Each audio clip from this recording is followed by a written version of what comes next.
Então, gente, hoje estamos aqui de volta, nós vamos falar sobre essa droga maravilhosa que todos nós sabemos qual é, e nós vamos, como objetivos principais, atualizar os efeitos da ivermectina que não constam da bula, melhor dizendo, ainda. Espero que um dia cheguem a colocar lá tudo que já foi conseguido nas descobertas sobre essa droga maravilhosa. E como que ela atua como antiviral, poderosa, tem 20 níveis de ação, é demais. E analisar todos esses 20 níveis, incluindo outros efeitos conhecidos da ivermectina, mas que não são antivirais. E reenfatizar o protocolo de profilaxia da Covid-19 que nós temos preconizado, que tem salvo muitas vidas, e nós vamos falar sobre a questão da vacina, se ela consegue atuar ou não sobre as variantes mais recentes que têm saído, como a Delta, por exemplo. Será que é preciso atualizar a bula da ivermectina? Nós temos que lembrar que lá nos idos de 80 ela começou a ser utilizada em humanos e desde então aproximadamente 450 artigos novos revisados por pares e publicados em revistas científicas foram publicados ao ano e chegam até a mencionar que a ivermectina tenha algum efeito hepatotóxico e hoje se sabe que ela é o contrário disso, ela é hepatoprotetora. A droga tem um amplo, mas enorme espectro de ações, que muitos deles nós não sabemos como funciona, estão inexplicados até o momento, e sendo que, por causa da Covid, a que ganhou mais impulso, mais trabalhos, que foi mais desvendado, é justamente o efeito antiviral da ivermectina. Se vocês pensavam que era o efeito antiparasitário, se enganaram. E isso, obviamente, nós devemos à Covid-19. O artigo que hoje nós vamos olhar em minúcias foi publicado no The Journal of Antibiotics, que é parte do grupo Nature de publicações científicas. E eles fizeram uma revisão maravilhosa dos últimos 13 anos de descobertas científicas da ivermectina, seu mecanismo de ação contra o SARS-CoV-2, como que ela atua nas 4 frentes da Covid-19 que nós vamos esmiuçar. Então, ação direta contra o vírus, ação de proteção do hospedeiro, ação importante contra alvos inflamatórios, o efeito anti-inflamatório maravilhoso e fantástico da ivermectina e ação contra outros alvos do hospedeiro. Então, comecemos. Bom, aqui vocês não se assustem com este esquema e com todas essas letrinhas, porque o que eu quero dizer é que tem muitas ações, muitos níveis. Todo esse xizinho aqui significa a ivermectina entrando e cancelando uma função que o vírus necessitava para fazer a sua função. E ela tem caracteristicamente, como vocês podem ver por esse esquema e pelas múltiplas setinhas e xizinhos, que ela é de fato uma droga multi-alvos, potente, atuando em diferentes focos da célula do hospedeiro e fazendo uma verdadeira couraça. Então vamos começar com a ação direta do SARS-CoV-2 da ivermectina. Então, no nível 1, ela faz uma ação na entrada da célula do SARS-CoV-2 na célula do hospedeiro para poder infectar essa célula, para poder se reproduzir, porque o vírus ele não consegue se reproduzir por si só. Ele necessita do maquinário de alguma célula de hospedeiro para completar a sua função, a sua replicação. Então, vejam bem, já tem o primeiro nível na entrada, daí a segundo nível sobre a superfamília das importinas que fazem entrada no núcleo e o terceiro nível, que é muito interessante, que é a ação ionófora ou antiviral direta. Então, vamos ver inicialmente como é que o vírus infecta a célula para nós entendermos depois como é que a ivermectina consegue protegê-la. Então, inicialmente, essas spike proteínas têm que se acoplar a um receptor da superfície da membrana celular e no caso específico do SARS-CoV-2, o mais utilizado é o receptor da enzima conversora da angiotensina 2. E com o auxílio dessa enzima TMPRSS2, que é comandada por andrógenos, por isso é que os homens que têm mais testosterona, mais andrógenos, costumam ter mais dessa enzima e são mais propensos a ficarem mais infectados, mais graves e morrerem mais. Tudo mais, infelizmente, do lado pior. E então, aqui está, ela se acopla a este receptor com auxílio desta enzima e neste momento tapeia a célula, engana a célula porque ela se funde com a membrana celular e nesse momento a célula entende que é para levar este vírus para dentro do seu citoplasma e envolve o vírus com a sua membrana, protegendo e leva imediatamente para o aparelho de Golgi, onde se rompe a cápsula e libera a fita única do RNA, que imediatamente se pendura nessa maquininha de produzir proteínas, que são os ribossomas e o aparelho de Golgi, onde eles estão se fixando. Então, começa a produção das proteínas virais, mas nesta fase nós não conseguimos completar totalmente o vírus, porque elas têm que ser levadas para o núcleo e daí sim, fazendo todo aquele finalização do processo, sai da célula envolto por uma cápsula exatamente como entrou, sai e agora por exocitose. Mas uma característica do SARS-CoV-2 é a destruição da imunidade do hospedeiro. É uma coisa assim trágica, horrorosa, como ele consegue destruir a imunidade. E existem 3 proteínas que são as piores e as mais tóxicas que eu quero comentar com vocês sobre ela. É a protease 3CL-Pro, que já começa impedindo que o interferon faça a sua defesa. Ele é a primeira linha de defesa no sangue contra vírus, bactérias. E justamente vem a 3CL-Pro e impede a ação do interferon. Daí tem a protease viral PL-Pro, que faz a maturação do vírus e no caso ele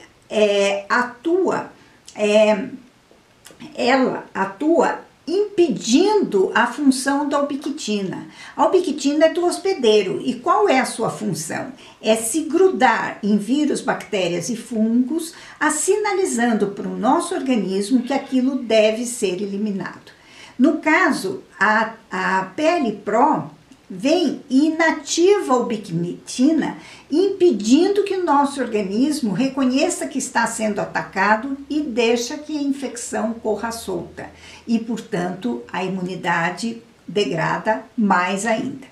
Mas de todas essas 3 proteínas, a pior de todas é essa não estrutural de domínio único, que é a SUD, exclusiva dos vírus da SARS, e que ela tem a capacidade de deprimir de tal forma o vírus que eles se conseguem multiplicar dentro dos linfócitos, que são partes das células brancas do nosso sangue, né, da parte celular do sangue, capaz de eliminar os vírus, ou seja, justamente a parte do sangue que é a principal para eliminar vírus, e os vírus se multiplicam dentro do próprio linfócito. Olha o verdadeiro absurdo. Então, agora que nós já vimos como é que o vírus entra dentro da célula, nós vamos ver como a ivermectina nos protege.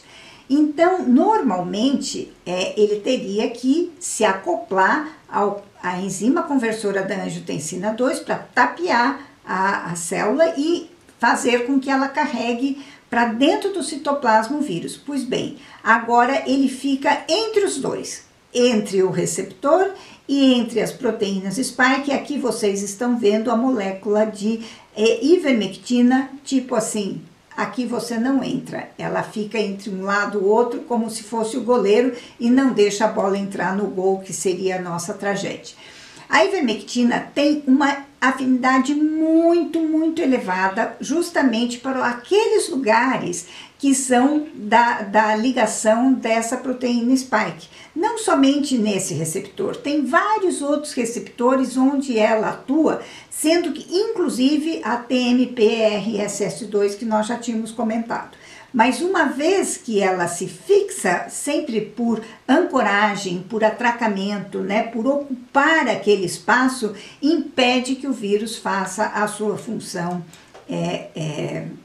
prejudicial no nosso organismo. Vocês se lembram que não era suficiente entrar dentro do citoplasma e fazer a multiplicação no aparelho de Golgi para completar a formação do vírus.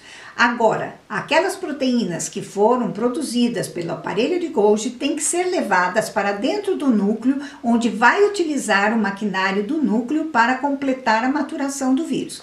Então, aqui nós estamos tendo uma representação da membrana do núcleo e aqui nós temos os porozinhos, onde as importinas alfa e beta, que são aquelas autorizadas para entrar dentro do núcleo, uma carregando e outra sinalizando que é para abrir o poro.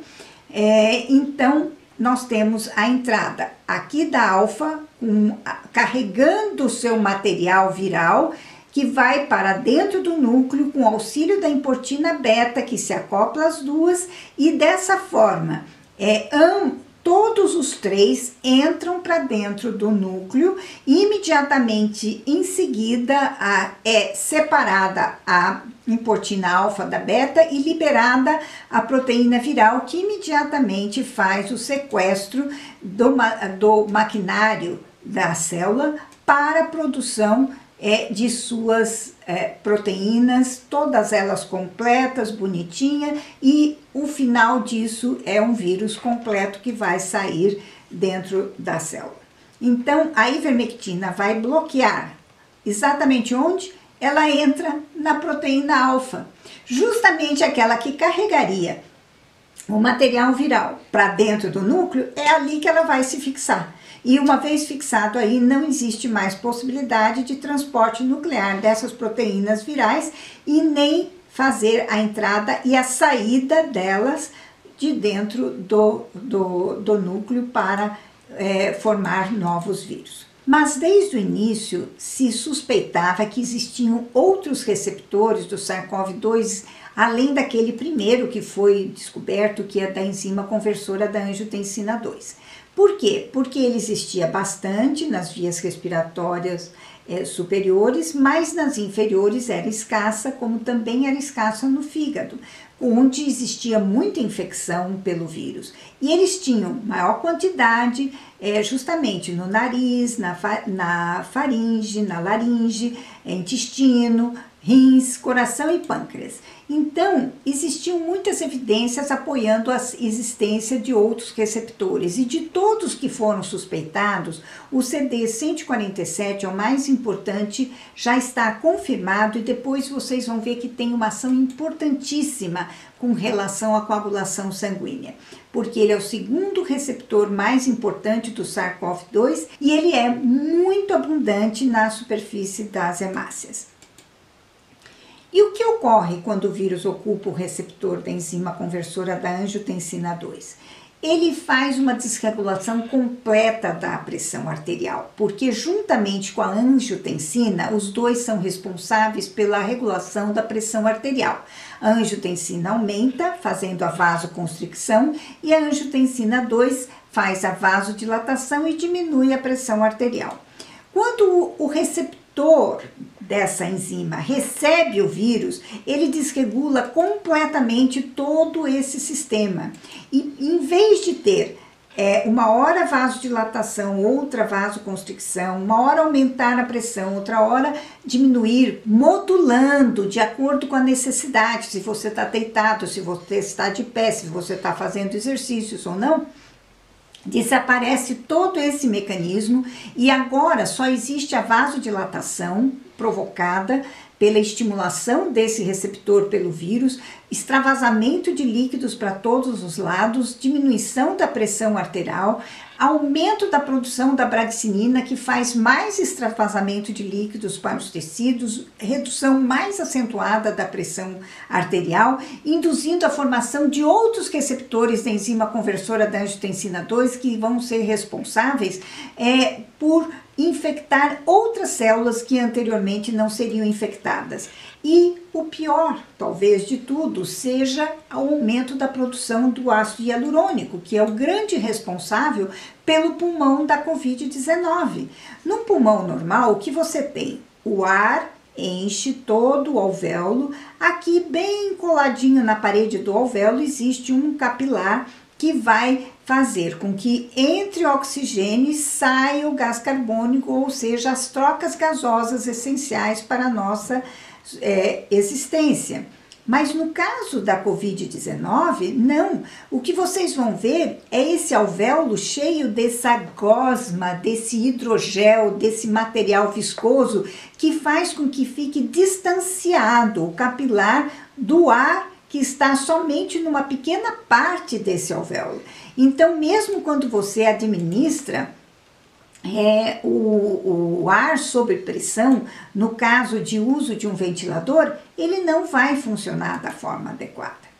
E o que nós temos como resultado de todo esse processo infeccioso é a tempestade inflamatória, que é principalmente provocada pela bradicinina e por essas proteínas virais tóxicas, que já produzem o estrago do pulmão, que nós mencionamos, mas tem também a hepatite, nefrite, insuficiência hepática, insuficiência renal, insuficiência cardíaca, destruição de vasos, trombose, tromboembolismo, ataca muitos músculos, uma fraqueza extrema, ataca o cérebro, gente, ao ponto dos vírus se multiplicarem nos astrócitos cerebrais e causarem uma destruição de nossos neurônios, que são sustentados e mantidos por esses astrócitos. Então, nós temos todo esse processo bem intenso de inflamatório. E, finalmente, o terceiro nível seria a ação como ionóforo. Os ionóforos são moléculas muito interessantes porque, ao mesmo tempo que eles têm um pedacinho, uma bolsinha, que é muito ávida por água e que se liga a vários íons, principalmente cátions, a superfície externa, ela é hidrofóbica, ela é avessa à água, ela repele a água e cria assim um ambiente meio que instável. É como se você tivesse ali um choque, um distúrbio hidroeletrolítico que faz com que ele consiga atravessar membranas celulares. Pois bem, quando você tem duas moléculas de ivermectina no organismo, elas podem ligar a extremidade inicial de uma com a extremidade final da outra, tipo cabeça-cauda, e criando essa substância que tem a característica do ionóforo. E ela tem uma função de neutralizar os vírus justamente no início do processo infeccioso, antes que ele possa fazer o seu processo de aderência nas células hospedeiras, antes do vírus entrar nas células para usar toda aquela maquinária bioquímica que nós explicamos para se reproduzir. Quando nós utilizamos a ivermectina para nos protegermos do SARS-CoV-2, nós temos uma verdadeira couraça, porque ele entra em todos os lugares onde o vírus iria ocupar e fica lá, ancorado. Fica lá atracado, como se fosse um barco que está ali no porto. E garante, então, que o vírus não consiga fazer a sua ação inicial, que é entrar dentro da célula, entrar dentro do núcleo e conseguir se replicar. Sem se replicar, o processo morre na praia, porque o vírus não se replica sozinho. É uma verdadeira couraça que bloqueia tanto a entrada do citoplasma quanto a entrada no núcleo das células, impedindo a ação das importinas alfa e beta para o núcleo e, no caso, ocupando os receptores da enzima conversora da angiotensina 2 ou da CD147. E ele aumenta a imunidade do hospedeiro porque ele consegue inativar 52 proteínas tóxicas que são produzidas pelos vírus, principalmente a 3-CLPRO, PLPRO e açude, que nós comentamos que até os linfócitos serviam de meio para o vírus se replicar. E ainda tem outras proteínas, muitas, porque são 52 no total, mas as principais tóxicas são essas. Aqui nós concluímos a nossa primeira parte, mas nós vamos prosseguir, porque tudo isso é um texto único, mas que estamos subdividindo para não ficar cansativo para vocês.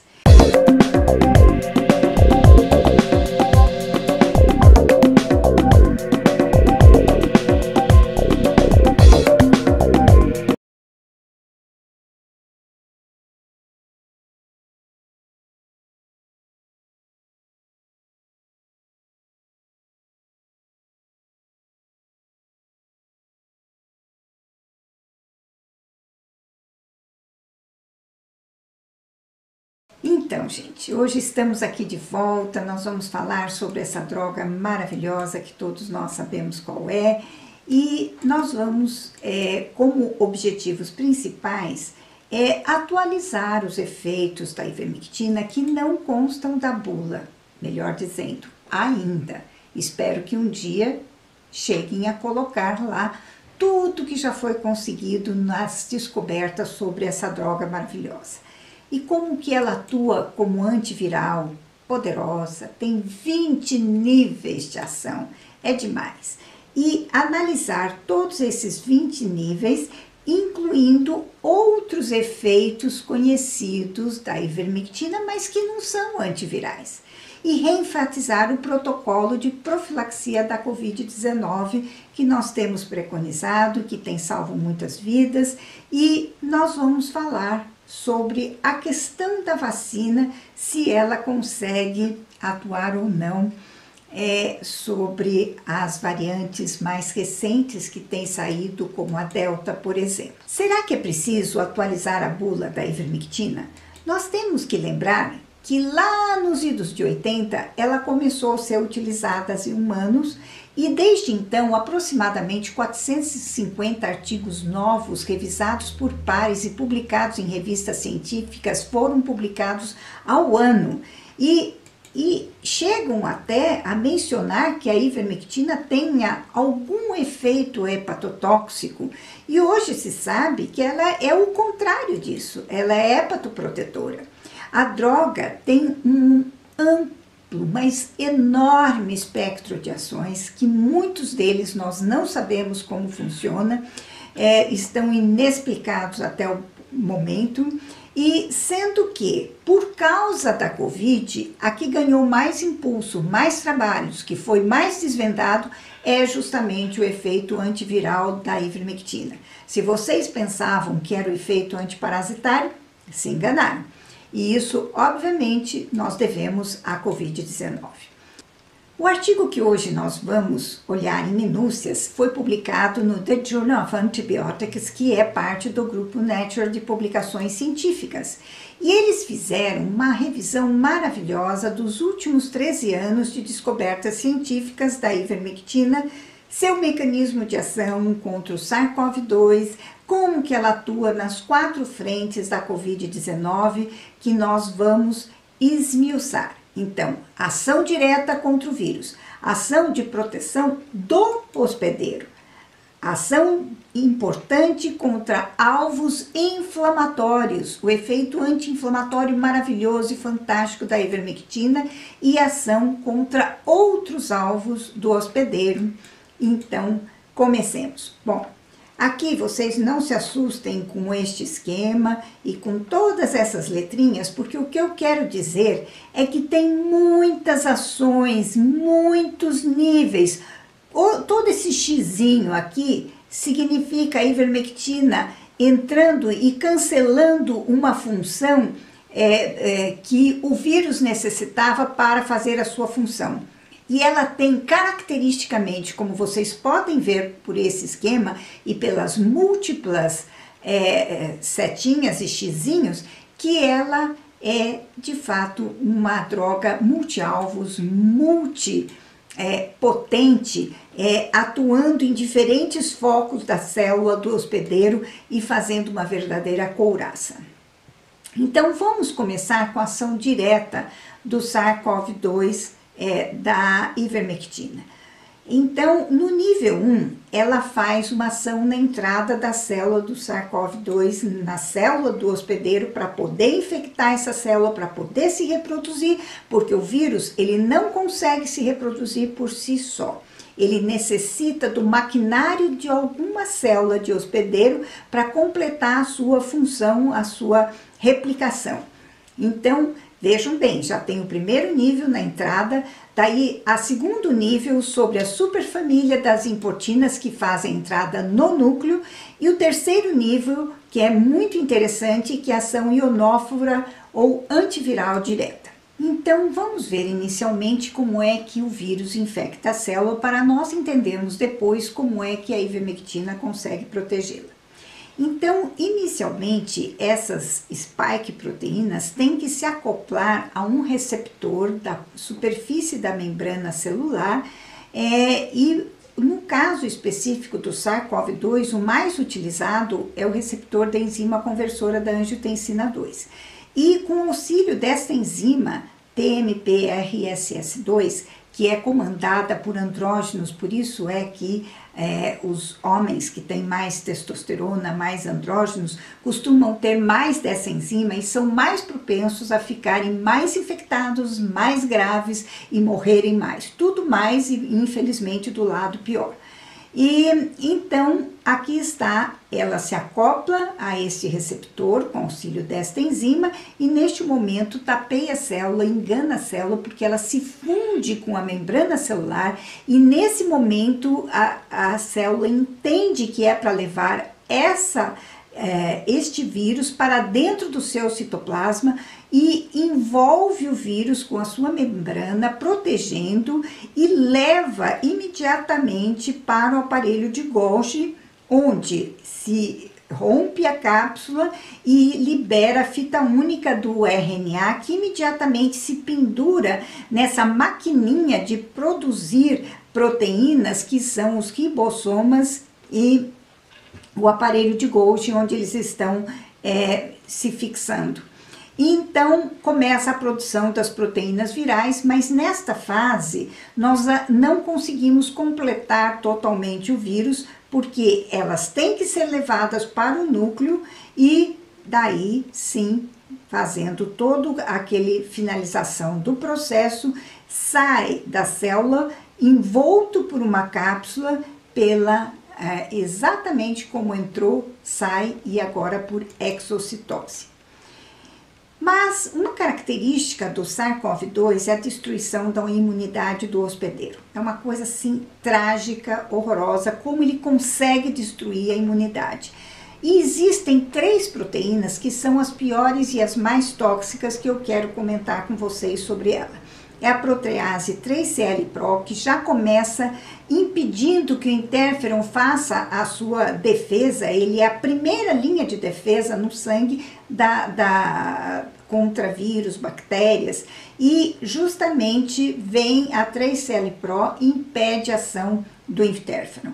Daí tem a protease viral PL-Pro, que faz a maturação do vírus e no caso ele ela atua impedindo a função da ubiquitina. A ubiquitina é do hospedeiro e qual é a sua função? É se grudar em vírus, bactérias e fungos, sinalizando para o nosso organismo que aquilo deve ser eliminado. No caso, a PL-Pro vem e inativa a ubiquitina, impedindo que o nosso organismo reconheça que está sendo atacado e deixa que a infecção corra solta. E, portanto, a imunidade degrada mais ainda.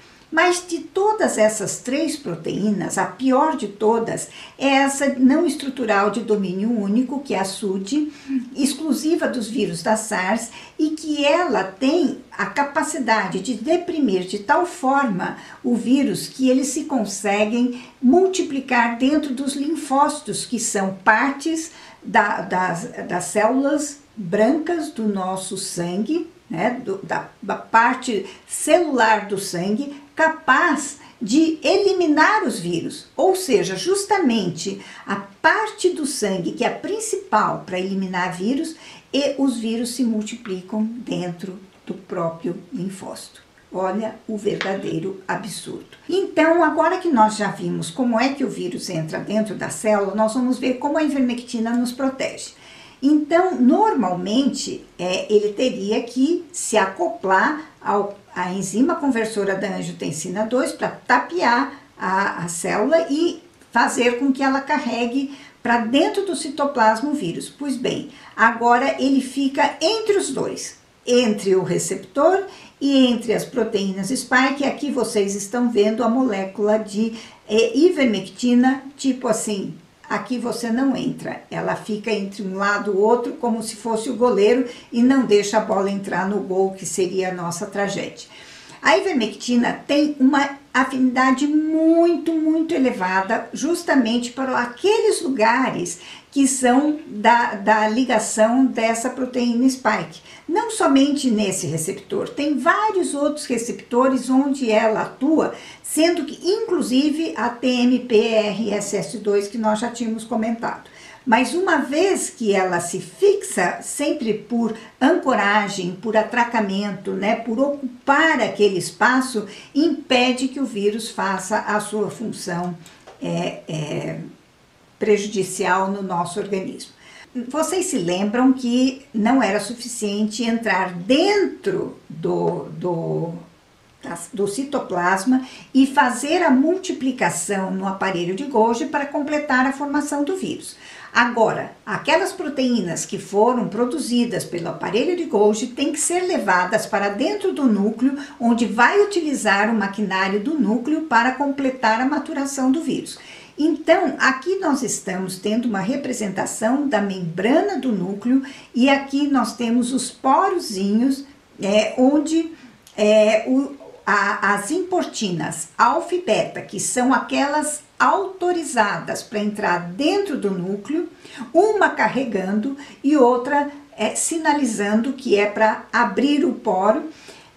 Então, nós temos a entrada aqui da alfa, carregando o seu material viral, que vai para dentro do núcleo com auxílio da importina beta, que se acopla às duas, e dessa forma, todos os três entram para dentro do núcleo e imediatamente em seguida é separada a importina alfa da beta e liberada a proteína viral, que imediatamente faz o sequestro do maquinário da célula para a produção de suas proteínas, todas elas completas, bonitinha, e o final disso é um vírus completo que vai sair dentro da célula. Então, a ivermectina vai bloquear exatamente onde? Ela entra na proteína alfa, justamente aquela que carregaria o material viral para dentro do núcleo, é ali que ela vai se fixar. E uma vez fixado aí, não existe mais possibilidade de transporte nuclear dessas proteínas virais e nem fazer a entrada e a saída delas de dentro do núcleo para formar novos vírus. Mas desde o início se suspeitava que existiam outros receptores do SARS-CoV-2, além daquele primeiro que foi descoberto, que é da enzima conversora da angiotensina 2. Por quê? Porque ele existia bastante nas vias respiratórias superiores, mas nas inferiores era escassa, como também era escassa no fígado, onde existia muita infecção pelo vírus. E eles tinham maior quantidade justamente no nariz, na faringe, na laringe, intestino, rins, coração e pâncreas. Então, existiam muitas evidências apoiando a existência de outros receptores, e de todos que foram suspeitados, o CD147 é o mais importante, já está confirmado, e depois vocês vão ver que tem uma ação importantíssima com relação à coagulação sanguínea, porque ele é o segundo receptor mais importante do SARS-CoV-2 e ele é muito abundante na superfície das hemácias. E o que ocorre quando o vírus ocupa o receptor da enzima conversora da angiotensina 2? Ele faz uma desregulação completa da pressão arterial, porque juntamente com a angiotensina, os dois são responsáveis pela regulação da pressão arterial. A angiotensina aumenta, fazendo a vasoconstricção, e a angiotensina 2 faz a vasodilatação e diminui a pressão arterial. Quando o receptor dessa enzima recebe o vírus, ele desregula completamente todo esse sistema. E em vez de ter uma hora vasodilatação, outra vasoconstricção, uma hora aumentar a pressão, outra hora diminuir, modulando de acordo com a necessidade, se você está deitado, se você está de pé, se você está fazendo exercícios ou não, desaparece todo esse mecanismo e agora só existe a vasodilatação provocada pela estimulação desse receptor pelo vírus, extravasamento de líquidos para todos os lados, diminuição da pressão arterial, aumento da produção da bradicinina, que faz mais extravasamento de líquidos para os tecidos, redução mais acentuada da pressão arterial, induzindo a formação de outros receptores da enzima conversora da angiotensina 2 que vão ser responsáveis por infectar outras células que anteriormente não seriam infectadas. E o pior, talvez de tudo, seja o aumento da produção do ácido hialurônico, que é o grande responsável pelo pulmão da Covid-19. Num pulmão normal, o que você tem? O ar enche todo o alvéolo. Aqui, bem coladinho na parede do alvéolo, existe um capilar que vai fazer com que entre o oxigênio e saia o gás carbônico, ou seja, as trocas gasosas essenciais para a nossa existência. Mas no caso da Covid-19, não. O que vocês vão ver é esse alvéolo cheio dessa gosma, desse hidrogel, desse material viscoso que faz com que fique distanciado o capilar do ar que está somente numa pequena parte desse alvéolo. Então, mesmo quando você administra o ar sob pressão, no caso de uso de um ventilador, ele não vai funcionar da forma adequada.